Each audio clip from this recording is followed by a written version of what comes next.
What is going on YouTube? This is Acid Roots. So I'm going to review the fourth album by Tupac. Basically, this project is called All Eyes on Me, and it came out in the winter of 1996. Now, this is a hit double album. This is the first rap double album as far as that kind of went. This was a big deal.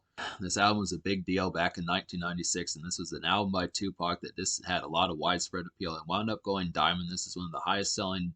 This is one of the highest selling rap albums of all time. Even today, it continues to be that way. And I would have to suppose this album, like I was saying, is just a big deal. It's definitely a pinnacle of like gangster rap as far as that pitch kind of having, a pinnacle of G Funk as far as that pitch kind of having. Both of those pitches were definitely pretty high as far as this particularly kind of went. This is just Tupac in a really blossom kind of style where his personality is just off the meter on this particular project. This is an album that has multiple hits on it. This album's definitely going to get a pretty rave score, and I'll go ahead and say it's going to get a 10 out of 10. It's just that much of a classic album. Even 28 years later, it continues to be that degree of a classic. And I just would have to say this is like widespread. This is an excellent summer album. This is an album that has multifaceted singles, and this has Tupac completely in his prime. He had the Midas touch, particularly with this album. And I think this is an album that a lot of folks have tried to emulate and try to replicate in a lot of ways, just to create the same energy that he had with this. And it's just the fact that Tupac managed to do this album with minimal filler as far as that particularly kind of happened. This was just a very pitched type album that just did a lot of things right. It was just overall a pretty graceful type album, just a lot of things, just a very thuggish and that type album that just had a lot of good summer hits and just an overall good amount of fun just on it in particular. It just did a lot of things. Now, obviously, there were some classic, there were some classic there were some classic West Coast albums like Dr. Dre's The Chronic and Snoop Dogg's Doggy Style and some of those type ones, and to a lesser degree, I would say like the Dog Pounds, Dog Food, and some of those type ones. But this one actually outstrips a lot of these just because of the sheer degree. Now, I feel like Tupac has a pretty riotous character, but he does maintain some of that poetry that he had on some of his earlier albums. It's just kind of in a more kind of just outgoing it's just kind of in a more outgoing kind of format where I feel like the albums Tupacalypse Now and Strictly for My Niggas from 91 and 93, those were definitely politically and socially correct kind of albums that just were a lot more self-conscious and things like that. I'd have to suppose those almost felt more introverted. This is an extroverted album, I'd have to say. It's not to say anything against introverts or that sort of concept, but you look after it, Tupac just switched kind of sides on this particular one where he does have some that there are some songs on this particular album like Wonder Why They Call You Bitch and Shorty Want to Be a Thug and some of those type ones. And there's some other ones like this certain, we'll get to some of those records. I know there's more of them, but at least to name a couple of those where Tupac has some of that poetry that he had on his earlier albums. But this is basically in a pretty extrovert and just overall thug life type mentality. So if you like the album Thug Life by Tupac, that album from 1994 that was also with the group Thug Life, I'd have to say this is basically Thug Life on steroids. I'd have to say it's definitely a good concept. Double album, 27 songs. Most of these are pretty hit, just chock full of potential. I'd have to say it's a good concept to get. So out of the 27 songs on this particular album, I wound up recommending to you 23. So that's the reason why this album's going to get a 10 out of 10. It just has that many, and a lot of these are pretty sheer hits, I'd have to suppose. So go ahead and talk about some of these. Actually, we'll go ahead and talk about the singles. I'm going to talk about the singles, and then we'll get to some of these. So basically, California Love's a pretty summery type hit, I'd have to suppose. This is just a really glossy type summer type one. This is just a pretty glossy summer type album, I would have to suppose. It's a real highlighted one to kind of get. Has a great hook. Dr. Dre is on this song. It's a great combination. Two West Coast giants, Tupac and Dr. Dre, particularly being on this particular song. Just a real vast amount of summer energy. This is just thug life to the core as far as that pitch kind of happens. It's an easy kind of, this song is just an easy kind of rap highlight, I would have to suppose, and just does a lot of things right. This is a definitive kind of California song. This is pretty much, when you think of California and rap in the 90s, this is definitely like a signature song to kind of think of. So this one just has a very mighty pitch, I would have to suppose. It's a real hooky type one. Roger Troutman's on this particular hook, and he does an excellent job. Roger Troutman was kind of like the T-Pain before the T-Pain from the 2000s, I'd have to say. Roger Troutman was like the T-Pain of the 90s, I'd have to suppose. He is deceased. That's the concept if you wonder where he went. But that's just kind of the thing about it. He's a pretty good concept to particularly get this song. It's a real good highlight. Two of America's Most Wanted was the second single, and this has Snoop Dogg on there. There's not a ton of Snoop Dogg and Tupac type songs out there, but this is a pretty good pitch of one to kind of get. This one has a lot of energetic type feels about it. This is just kind of a riveting type one, just within the sense of being more manic and just stuff like that. This one just has a real good kind of, this one's a little bit of a cagier type song, I would have to suppose, but this has a pretty manic amount of energy that just works pretty well. This is another good nightclub song. I feel like California Love's just more of like a dance club and rave type song, but I kind of feel like Two of America's Most Wanted is more like a nightclub, just kind of drinks in your system, stuff like that, just kind of just mingling, schmoozing in a bar or something like that to kind of have. It's real kind of amount. This is a primer for a song that Tupac and Snoop Dogg needed to do way more of. And it's just kind of the concept of this. Definitely, it really is too bad that we didn't get to see more songs like this, because this was just the start of what's probably This is just the start of what could have probably been a lot more venomous songs from the both of them as far as that pitch can happen. So that's a pretty nice one. Then How Do You Want It is the third single. And then How Do You Want It is the third single. This has Casey and JoJo on there, which they were also on the song Toss It Up off of the Machiavelli album. And that was a pretty good pitch. I like these Tupac and Casey and JoJo team up, so this is a nice one. This is basically like a more ladies romp of a song compared to California Love, where California Love was like the dance club type single, the #1. This was also a #1 single. How Do You Want It hit #1 in the summer of '96. This is just a lot of boisterous kind of summer energy. Perfect little song for the ladies as far as that pitch kind of happens. Just really like the overall appeal of this particular one. It's Tupac on more of like a rosy type vibe as far as that pitch kind of happens. I would definitely have to suppose just a real nice one to kind of get. This is just great boisterous kind of summer energy, just a real nice blossomy kind of one.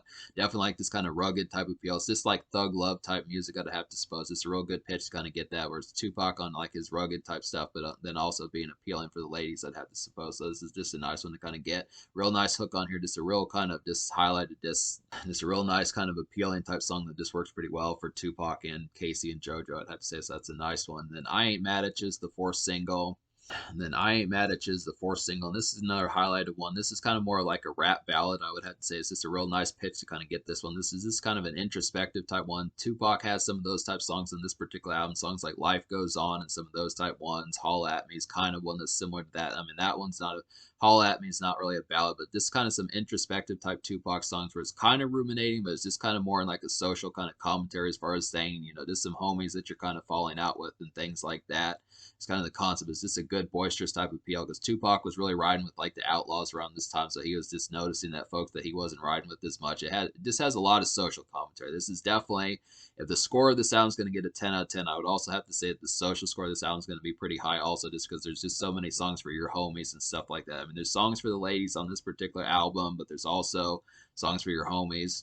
There's also several songs for your homies. This is just a popular album for you and your pals. This is just a popular album for you and your pals as far as that pitch kind of particularly kind of happens. So this is just an easy kind of highlight, just a real rugged type song that just works pretty well. This is another Tupac song on some of his California type vibes. This is just a malaise type one. I would definitely feel like this is one that you could listen to in like the sunsetting type skies at like 4:35 p.m. something like that, just in the California sun. Just a good August September type song. This is the last single that Tupac put out in his lifetime. It's really too bad that we didn't get to see this song manifest, because I wonder how it would have done had he lived longer to have seen that happen.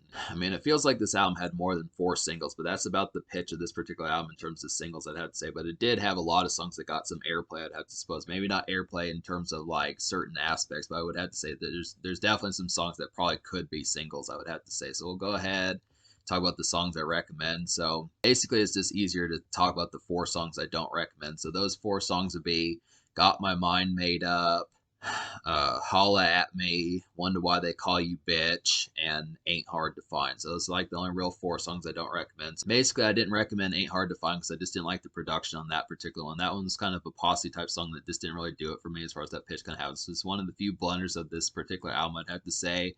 Wonder Why They Call You Bitch is kind of like a ruminating type song for just talking about women that are kind of screwing up and that sort of stuff as far as that pitch kind of happens. Just kind of, I mean, I somewhat like that song, but I just don't listen to it as oftenly, I'd have to suppose. That's kind of one that's just kind of here and there. It's not a horrible song. It's not one I really frequent that much. And then Holla At Me, I like the beat on Holla At Me, but it's just not one that I kind of oftenly listen to as much. This one's just kind of like a more rugged type one. Holla At Me is just kind of a more social type one when you need to touch base with your homies and that sort of stuff. But if you're not really having that particular mood and type pitch, it just doesn't have as much of an affability to really kind of listen to. So that's kind of one on that sort of pitch. And then I would have to say that I didn't really like the production that much on Got My Mind Made Up, which is too bad because it has the Dog Pound on that song and then Redman and Method Man. But I would have to say I just didn't really enjoy that one as much. It was just kind of one that was just kind of here and there. It's kind of an in-between type song, just kind of a passe type, kind of city streets, kind of residential type tune, just walking to the gas station, stuff like that. I'd kind of have to suppose, but I just didn't enjoy that one as much. It was just kind of, I felt like there'd probably need to be more Tupac on the song. If that had been a song with just like the Dog Pound and not had like, it's not to say anything against Method Man and Redman, but I just feel like it had too many guests on the song, I would have to suppose. It was just kind of a posse song, but it just was, It's not a terrible song. It's just not one I frequent that much. I would have to suppose that's kind of the concept about it. But to talk about some of these songs on here. Basically, there's just a number of these songs. Like, there's just a whole bunch of boisterous songs. If you're looking for Tupac more on like his thug life type vibes, I would definitely have to recommend a song like "Ambitions" as a writer. This is Tupac on his completely most energized. There's been tons of rappers and musicians that have sampled this particular song or at least freestyled to it and that sort of stuff. This is just a very energetic one. This is the first song you hear on the album, Disc One.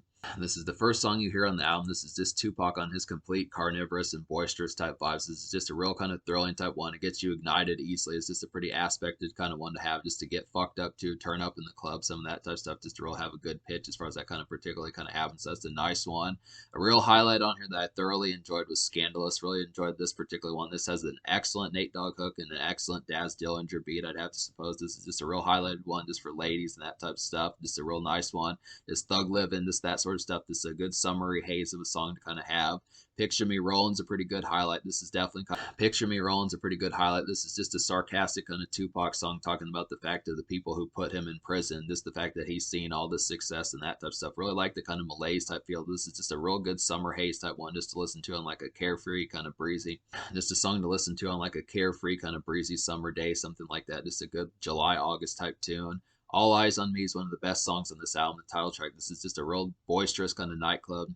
All Eyes on Me, the title track, is just a real boisterous kind of nightclub song, and this has Big Psych on there, which is a pretty good pitch. I like these Big Psych and Tupac type songs. I like these Big Psych and Tupac type songs. They're definitely pretty boisterous, and just like the overall appeal of some of these are definitely pretty awesome as far as that pitch kind of happens. And I would have to say that Thug Passion's a pretty good drinking song. This is a definite highlight. This is just some summer haze. I would have to suppose this real nice kind of summer energy, just complete kind of picnic and barbecue type energy. It's really great for some sipping Jim Beam and things like that. Hennessy like Tupac does. Just a good boisterous type song to kind of have within that pitch. Thug Passion is just a balmy kind of song that's great for the summertime and for the springtime, I would have to say, in that sort of pitch. Just a real nice warm weather type tune to have for some summer and just for some summer energy and things like that.